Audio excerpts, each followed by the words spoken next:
Hey guys, how's it going? Fabrication here. I'm just locked up in isolation right now and got a bit of time on my hands. I thought I'd put together a little video going over one of the tracks from my album Colors, Fade. So we'll just jump in. I'm just going to start with the kick drum. So just going over the processing here. I'll just start with, I think one thing I've done here is because it was quite a distorted kick drum. If you notice, just maybe without the processing, it is quite, I mean, look, in hindsight, it's probably a little bit too distorted, but it worked in the track. But I've sort of cut the tail off here because it's a little bit of mud at the end there, or a little bit of nasty stuff. Anyway, start of the processing chain, I've just got an EQ here, which is used to cut out some of these mid-range, or high mid, I guess you could say. One tip I would say when EQing kicks is you really want to make sure it's about feeling around it. There's no real there's no method to it. You've just got to feel around, and you'll sometimes often end up with some really interesting specific looking curves, because it really is about just trying to balance out and just trying to, you know, scoop out things that shouldn't be in there, and anything that you can take out that isn't really necessary or complementing the groove, then it's worth cutting it out, because it can get you a little bit more headroom and just you know, help the timbre of the kick and works better with the drums.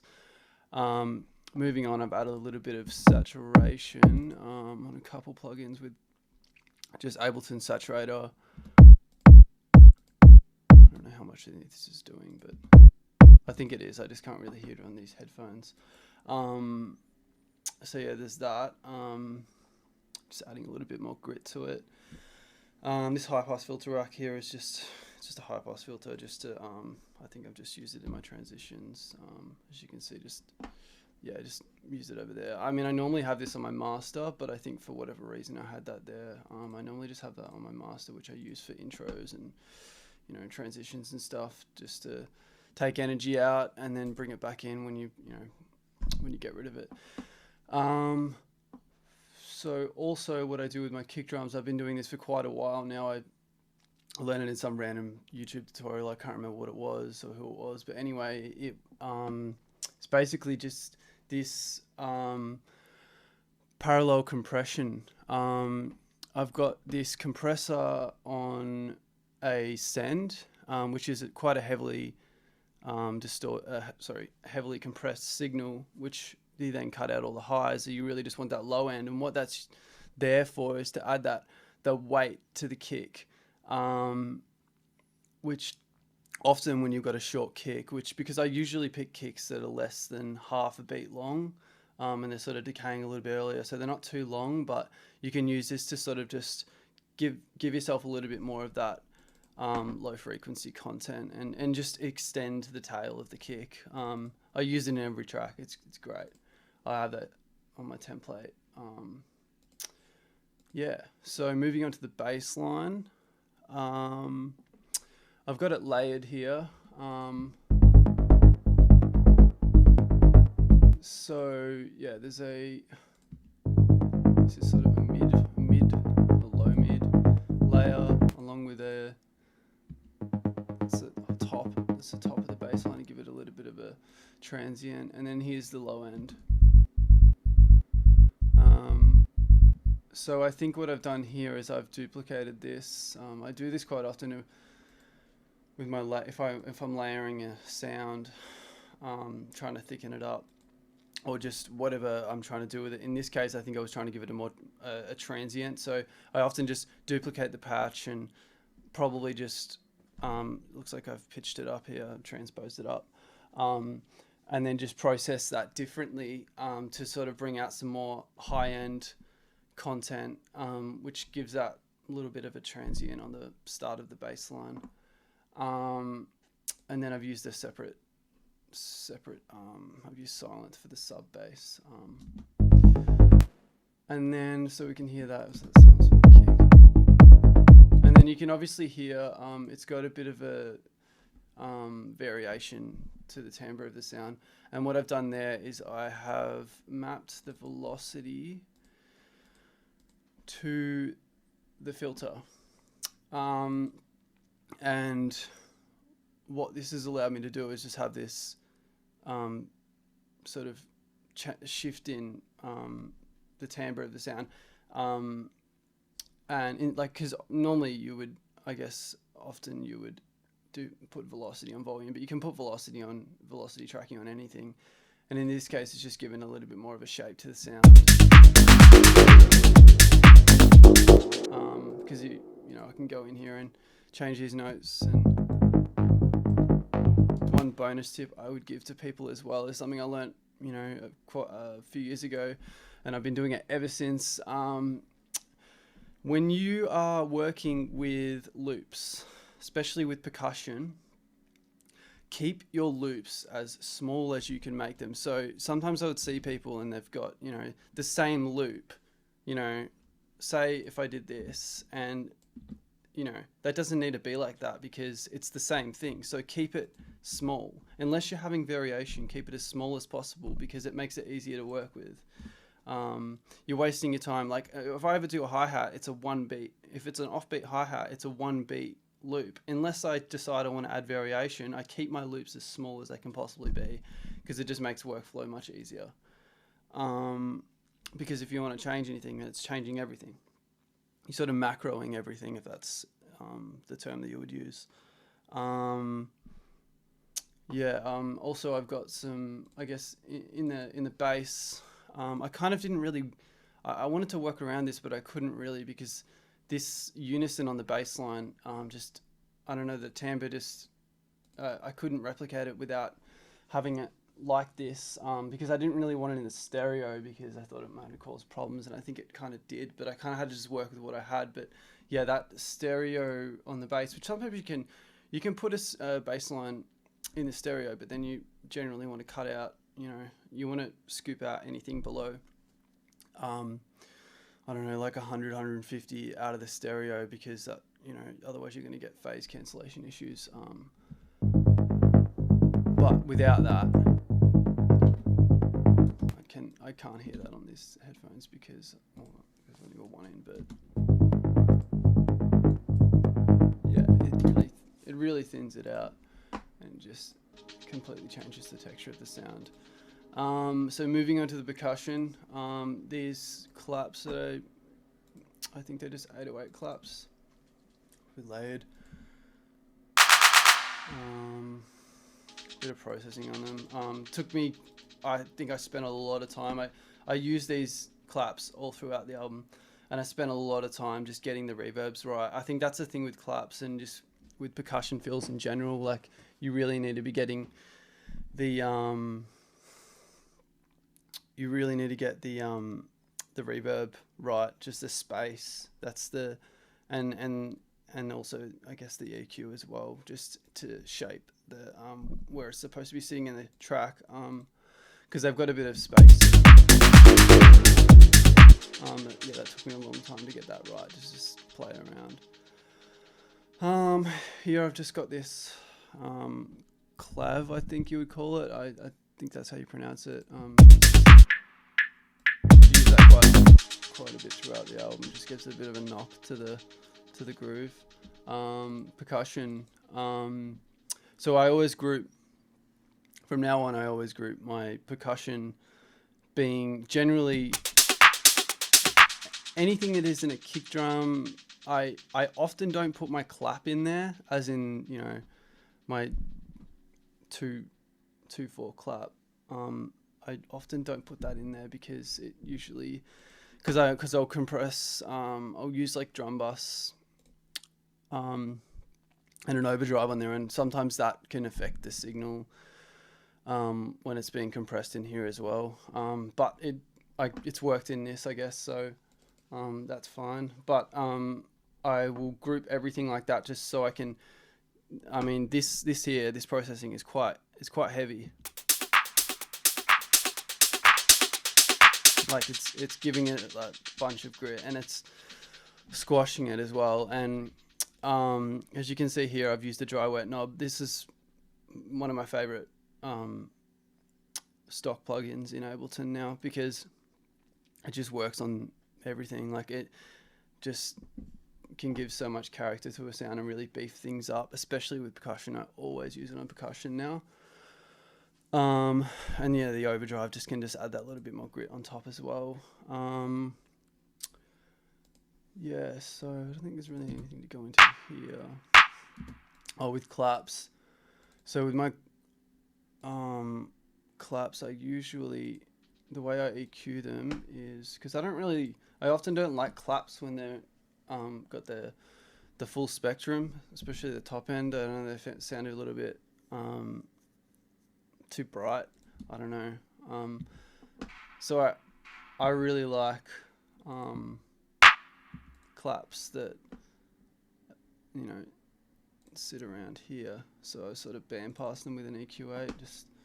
And what you can do also with an EQ8, you can select all bands like this, and you can just feel around what sounds good. You're going to get these vowel type tones around here, and I really like that. It gives you that really tight punch. And then obviously there's a little bit of a delay I've put on here, time delay, just to get the claps off the kick and give them a little bit more of a click. Yeah. It can also help save a little bit of headroom sometimes. Not a lot, but it can help. Okay.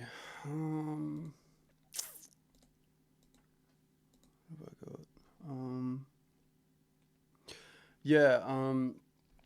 One thing with this track is that there was a lot of call and response in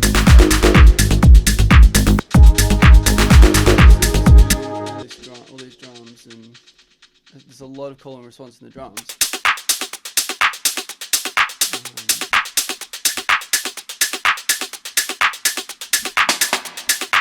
So everything, if you don't know what call and response is, it's like music. In music, it's you're asking a question, and then you're answering it with it. You know, you've got a response to it, and this can be in any way, shape, or form. You know, one note and then this bunch of other notes, or you know, it's essentially you're trying to create like a polarity, I guess, like a difference that can really make music stand out, and makes it's been a very important part of my production for a long time, because it's what makes something memorable and relatable, I think, to the human ear. Yeah, that call and response as well with the synths I have here as well. So we've got this acid line, and I think then I can't remember which of these I added first, but they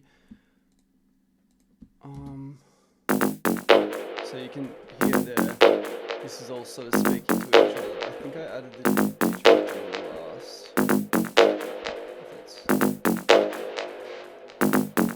Okay, you can't really hear that. That's not very loud, but it's there.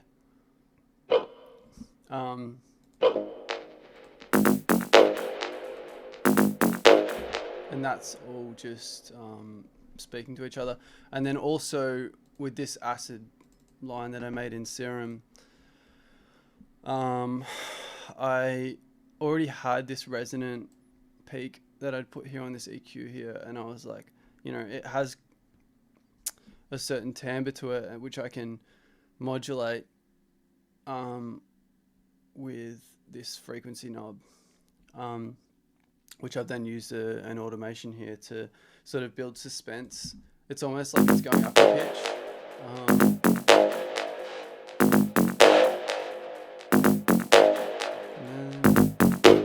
What did I do there? That sounded like I had like a bit of a... Let's have a look.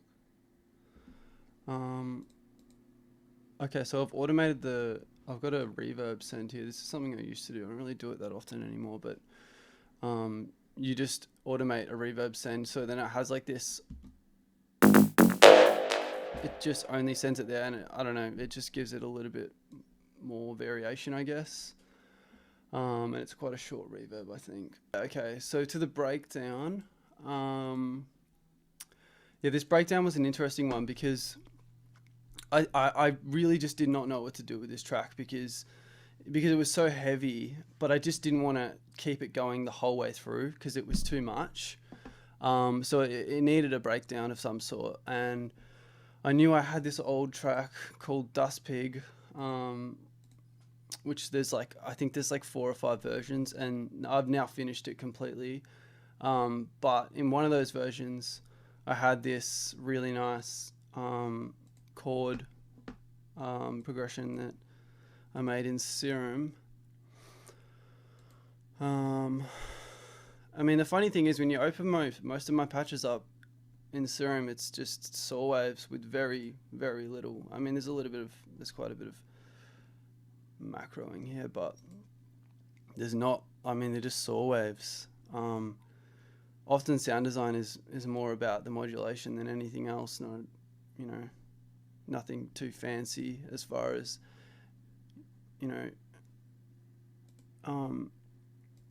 any tricks inside the synth. It's often just clever modulation, or just accidents, really. Probably not even clever, just accidents.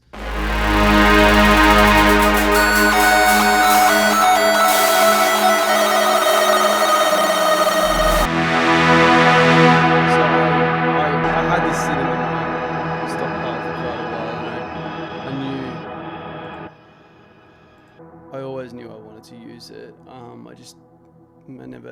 think it was maybe 2 or 3 years before I ended up using this. And then the rest of it was actually recorded mostly live, with just with this. So with this Novation launch key, you can just, because it's made for Ableton, if you macro knobs and then just click on the instrument rack, like this, these knobs will all macro because there's 8 knobs, and they will automatically map to all of these macros, which is really handy. Funnily enough, I bought a Moog Sub 37 last year, and I ended up selling it because I didn't really use it. Because I found myself, I replaced it back with this again, and I just found that I was making so much more music and just being a lot more creative with just this thing. It goes to show you don't need that. You don't need to spend that much money to make, good music. And yeah, just as simple as just these few knobs. Very handy. Just with the macros. It's something I'd recommend if you're trying to find a little bit more character, a way to add more character to your track. You can just assign some knobs, some macros, and just record and just play with them and see if you can come up with anything interesting. And I mean, when you listen to this breakdown, you can really tell that it's not very structured. I mean, it is, but it's quite wild and natural. And a lot of it was just recorded in, as you can hear, where is it? I really liked this. I was like very stoked when I came up with this thing because it was it's a very vibrant sound, and it's quite simple. It's just a square wave with a little bit of modulation. But it was the way that I mapped everything and then recorded it that made it sound so nice and lush. And also you can hear this crystallizer here from Soundtoys, great plugin. I use that all throughout the album. I don't even know what it is, to be honest with you, but it's a fucking great plugin. Okay, so just to wrap it up, I will get into the arrangement. There's not really much to say. I mean, what I would say, a piece of advice I'd give to most producers is one thing I neglected for a long time was arrangement. I didn't realize how important it was. This is years ago, but especially when you're writing genres like underground genres like anything like techno, tech house, or anything like that. It's very repetitive music, so you need to find a way to keep things fresh and also not give things away too quickly. So in the so the intro, I'm not trying to give too much away. Just bring the percussion in there, and then that's where it sort of gets into it then. And then I've just sort of hinted the breakdown here, just to transition, because this breakdown is just so different to the rest of the track. I really needed to sort of find a way to cushion that in there, and I think it worked. It's a big shift in mood, but it's still, I think I justified it with just bringing this little square wave flutter thing in.